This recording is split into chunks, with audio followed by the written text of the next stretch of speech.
BPFनि न'खराव मा अर जोंगासिनो दं जेरबो हाबदो अरबो जोंदो साननैसो उनाव भस्म जालांजोबसिगोन बिथांमोननि पार्टिया दा बिनिफ्राय रोखा जायो जे बेयाव हिरा सरनियाबोथ' गेलेफिननो हाखाला जोंनि बिजाथि मांग्रां जयन्त बसुमतारीखौ फेजेननो हानाय मोनसेबो दोलोआ गैया आरो दिनै सानथाम सानब्रैसो जाबाय पृथ्वी नारायण मेसदेब आरो मांग्रां खाम्फा बरगयारिनि जिखिनि आरो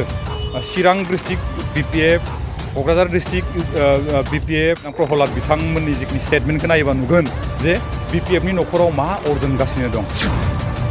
थारैनो जों जोबोद गोजोननाय मोनदों आरो गोजोननायजों लोगोसे जों दाखालिनिफ्रायनो कन्टेक्ट लाबाय दंमोन जे बिथाङा कक्लाबारि समस्तियाव बेरायनो फैनांगौ आरो जोंनि ब्लकनि UPPL दोलो आरो BJP दोलोनिफ्राय बरायनायखौ नाजावनांगौ होननानै जों रिकुवेस्ट खालामदोंमोन बे लेखायै बिथाङा दिनै जोंनि कक्लाबारि UPPLनि ब्लक अफिसाव फैनानै नुजाथिफैदों आरो बे लेखायै जोंनि साफ्रोमबो दैदेनगिरि BJPनि साफ्रोमबो दैदेनगिरि जोंनि दोलोनि साफ्रोमबो दैदेनगिरिया बिथांखौ बरायनानै लादों आरो आं आसा खालामो जों जेरैहाय बरायदो फैबाय थानाय समफोराव इलेक्सननि जिखिनि रिजाल्ट बे रिजाल्टआवबो जों फिन खेबसेबाव बिथांखौ बरायनो मोनगोन होननानै आं मिजिं खालामो आरो दिनैनि जिखिनि सावगारि बे सावगारिखौ 1 नं क'क्राझार लकसभा समस्तिनि सावगारिखौ जों जुदि नायोबा नुयो बेयाव जोंनि NDAनि दोलो मानगोनां जयन्त बसुमतारी बिथाङा देरहाखागोन रोखा मानो होनोबाथाय दानि आथिखालनि जिखिनि बारहावा बे बारहावाजों जुदि नोंथांमोना नोजोर होयोबा नुगोन बेवहाय रावबो बिजाथिया देरहानो हानाय नङा आरो आंनिख्रुइ बांसिन रायजो राजाबा नोंथांमोना मोजां मिथिगौ दे हिरिया सरनियानि जिखिनि सार्टिफिकेट बे सार्टिफिकेटआ इन्टिमेटेड कर्टआव माबा मोनसे अबस्थायाव दं जाय अबस्थाखौ नोंथांमोना रोखायै फोरमायो मिथिखागौ आरो बेखौ हाइ कर्टआ बिथाङा दि ST बेखौ फोरमान बिलाइखौ फिन होफिनांगौ माने जिहेतु दा हमथाना लादो नङा होमबा नङा होननानैबो फोरमान होदो हिरा सरनिया गावखौ ST होननानै फोरमायना लानो हायागौ माने बिथाङा क'क्राझार लकसभा समस्तिनि सासे बिजाथि जानो हाया 1 नाम्बार 2 नाम्बार नोंथांमोना BPFनि बाथ्राखौ बुंनाय बायदिनो दिनै सानथाम सानब्रैसो जाबाय पृथ्वी नारायण मेसदेब आरो मानगोनां खाम्फा बरगयारिनि जिखिनि आरो चिरां डिस्ट्रिक्ट BPF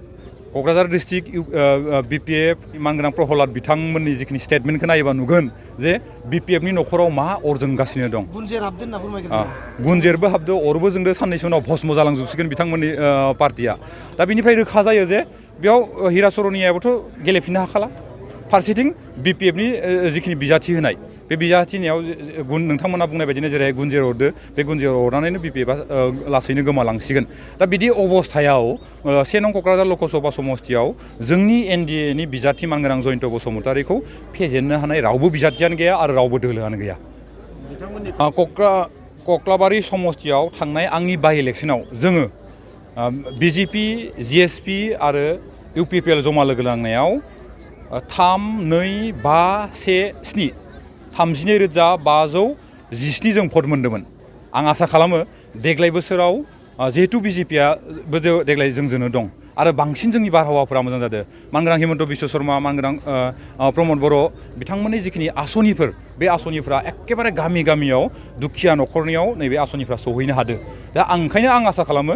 नैबे बोसोरथामाव जोंनि जिखिनि खामानि मावनाय बे खामानि मावनायखौ मोजां मोननानै रायजो राजाफोरा जिहेतु UPPLखौ बांसिनै सापर्ट मदद होबोबाय थादों आरो BJPखौ बांसिनै मदद होबाय थादों बिदि हिसाबै